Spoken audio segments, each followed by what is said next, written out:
Now, if we talk about web services, they are implemented in two ways. That is SOAP and REST. Now, SOAP is a simple object access protocol that helps web application to communicate over the internet, where the medium is HTTP and the format is XML only. Right. So here's how. If we talk about how requests and responses are sent, the requests are sent only in XML format, and the response that is received is also in XML format. Right. If we talk about SOAP web services, this is something like a SOAP request.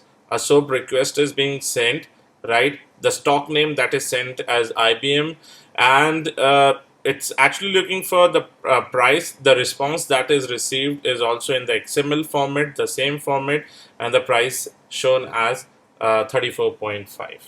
Right. So the request and response in SOAP are both sent in a form of XML. And if you go down, here is how the SOAP skeleton actually looks like, right? There are some mandatory fields that we need to add in a SOAP message, right? So there are some important syntax rules that we need to follow. And the rules are like if we talk about SOAP message, it's basically an ordinary XML document only, right? The document contains header element, body element, there's a fault element, right? There is something some rules that we need to follow while creating this document, that this must be encoded using XML itself, right? It must use the SOAP envelope namespace. If you see over here, something called as SOAP envelope that has to be there in this document. There's something called a SOAP header that has to be present inside this document, right? And encoding has to be present, like the encoding style has to be present inside this document before you send any request and before you receive any response. These are the header information which are actually mandatory in a SOAP based web services. So SOAP is a W3C, that is the World Wide Web recommendation for the communication between two applications, so that all W3C standards has to be followed while creating these SOAP web services. Now, if we talk about SOAP services are little slow, and it consumes more bandwidth and resources as compared to REST web services. Now, these days, 90% of the project are using REST. That is where the medium, if we talk about REST, the medium is again HTTP, right? But the format can be XML, can be JSON, can be text, can be HTML. So different formats are available. And if you know that XML, if we compare XML and JSON, the response rate of JSON is much faster as compared to XML. XML a bit heavy as compared to JSON. But REST services can be designed using XML, can be designed using JSON as well, and can be designed using a simple text file, right? And there are no mandatory rules in like REST to follow, like we do it in case of SOAP. We need to define all the headers. There is nothing like that in REST. If I show you a skeleton of REST web services, this is how a simple JSON file, a REST web service built in JSON, this is how it looks like, where the order number, the address, bill amount, customer, this is how a response is being received, right? Similarly, if you want to take a look at the XML output, this is a simple XML output where we are actually passing the student details, name, roll number, and something like this, right? So the request and response is actually received in the same format, right? And there are no mandatory rules to follow while working on REST, that you need to have all the envelope, the header, all those tags included like we do in the case of SOAP web services. So the REST services are very light in weight, and majorly organizations are working on REST because they are highly scalable and maintainable and are very commonly used to create APIs for web-based applications. And now, if we talk about SOAP and REST in more detail, then SOAP is basically a web service which compiles with SOAP web service specification. Right. So there are some standards that are laid out by W3C which are mandatory to follow while designing a SOAP web service. So here the question comes like, what are these specifications? What are these standards?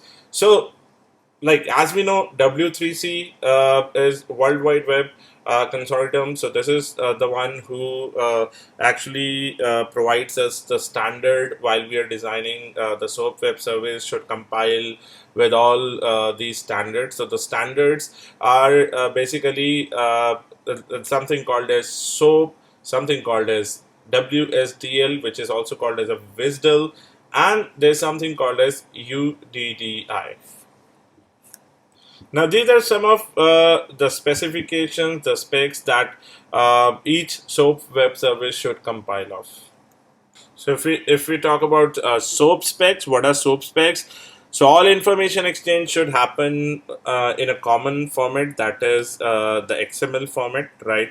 Must have a defined structure with SOAP messages. We've already seen the skeleton of SOAP that must include envelope, that must include header, the body, and the fault information. So these are some of the mandatory things our SOAP specification should be compiled with. Then what is WSDL? It is also called as Wsdl. Wsdl is a file, right, in which these SOAP services are written, right? So WSDL stands for Web Services Description Language, right? It is actually used to describe your web service, and this document is written in XML only, and this is what is recommended by W3C as well, right? So whenever you are working on a SOAP based web service, you'll actually gonna get this WSDL, that is a Wsdl file. And now the third thing, what is UDDI? UDDI is basically a XML based standard for describing, publishing, and finding web services. Right. So it stands for Universal Description, Discovery, and Integration. So it is actually a distributed registry for web services. Like you may have heard about something called as MVN repository, that is a Maven repository, right? Where developers from around the world they maintain their jar files in common centralized repository. They maintain their APIs over there, right?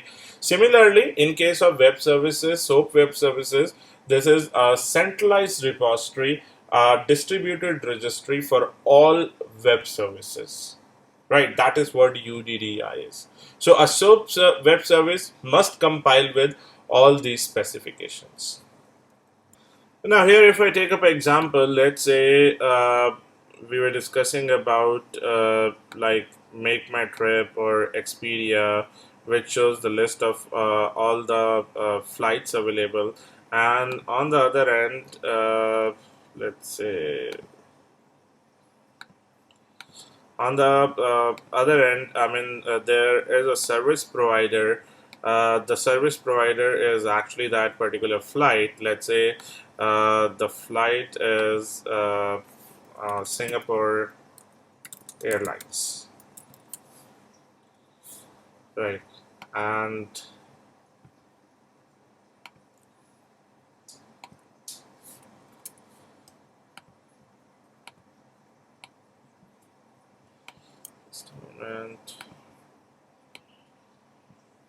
and the website is Expedia.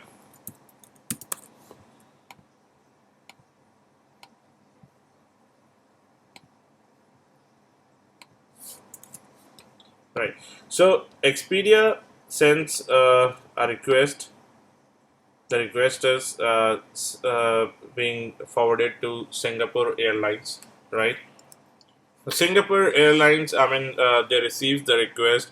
The request that is sent from Expedia is in a form of a web service, right? The request that is received to Singapore Airlines is in a form of a web service. Now, Singapore Airlines must have a document set up with all the information that they are providing to different vendors like Expedia or Make My Trip. So, all these websites should be knowing that what sort of web service that is. Is it a soap based web service? If it is a soap based web service, then like Expedia will be provided with something called as a Wsdl file, that is WSDL file. And if it is a REST based web service, the information web service is provided in a form of a URI. URI is basically the URL itself with some parameters, right? The information is passed within the URL itself, right? So we're gonna see like how that URI looked like. I'm gonna show you some of the real-time URIs and how the information is retrieved and the information is sent. That all things we're gonna look at it practically. But this is how, I mean, when consumer is sending a request to the service provider actually maintains a document on what sort of web services that he is going to expose, right? So the web services could be in a form of XML, could be in a form of JSON, it could be a soap based web service, it could be a REST based web service, and accordingly the response is sent back to the service consumer. So the service consumer must be knowing whether it is a SOAP based web service or whether it is a REST based web service. Now, if you want to know more about Wsdl, then here is more information. So, Wsdl stands for Web Services Description Language, right? It is a standard format of describing a web service, and Microsoft and IBM they jointly developed this Wsdl file, right? So, Wsdl is a XML based protocol for information exchange in a decentralized and distributed environment. Wsdl definition describes how to access a web service and what operation it will actually going to perform. So it's a language for describing how to interface between with the XML based services, because these are generally in XML format only, right? And like it's an integral part of UDDI, that is a centralized repository, that is the world wide business registry for all XML based web services, right? So Wsdl is the language that UDDI actually used, and this is pronounced as Wsdl, right? So WSDL, right? Now the question comes is how a service consumer can get Wsdl from a service provider, right? So either a service provider can directly share the Wsdl with the consumer, like directly Singapore Airlines can share their Wsdl file to Expedia, or Expedia like a web service provider, like if you talk about web service provider here, then the web service provider, let's say, is Singapore Airlines.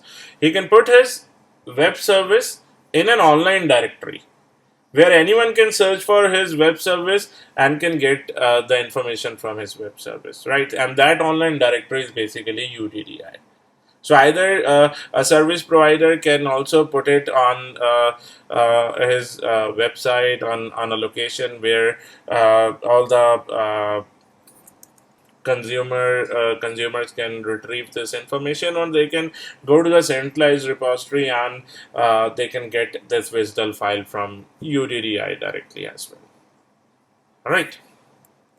So these are all the basic concept, the basic theory about what a web service is, like how the SOAP services they look like, right? I'm going to show you the REST services as well, right? But like we need not to go very in depth of this, because we will be using this web services for actually testing these web services, right? So we need to perform testing, either manual testing or automation testing, build up a framework and perform testing, check the request and response that being sent, right? So those are the things that we actually need to look in this course. And similarly, if I show you some REST APIs, then there's a very simple website that is something called as request rest response.in. So they have actually provided this is a very simple REST API, although we are not going to use this. But you can see this is how the API looks like, right, in a JSON format, and this is a response code. So if a get request, there are some methods of sending and receiving the request. So get is like when we are getting some user details, right? And the response code 200 means it's okay, the connection established, the response received, right? Then there are n number of response codes, and if we are sending a single user, getting a single user details, right? If a user is not found, then the response is 404, right? So we majorly need to validate the response and the data that we retrieve from these web services, right? So you can look for these response code. There are many documents available. I'll be sharing you some documents as well. But if you search for web services response codes, you're gonna see so many documentations over here. So something, if you go to the very first link, so these are all what is 200 okay, then 404 that we receive was not found. 401 is unauthorized, as in if you see over here, if there is any login unsuccessful, so the message we got, response code we got is 400. 400, that is basically a bad request. There's something related to unauthorized.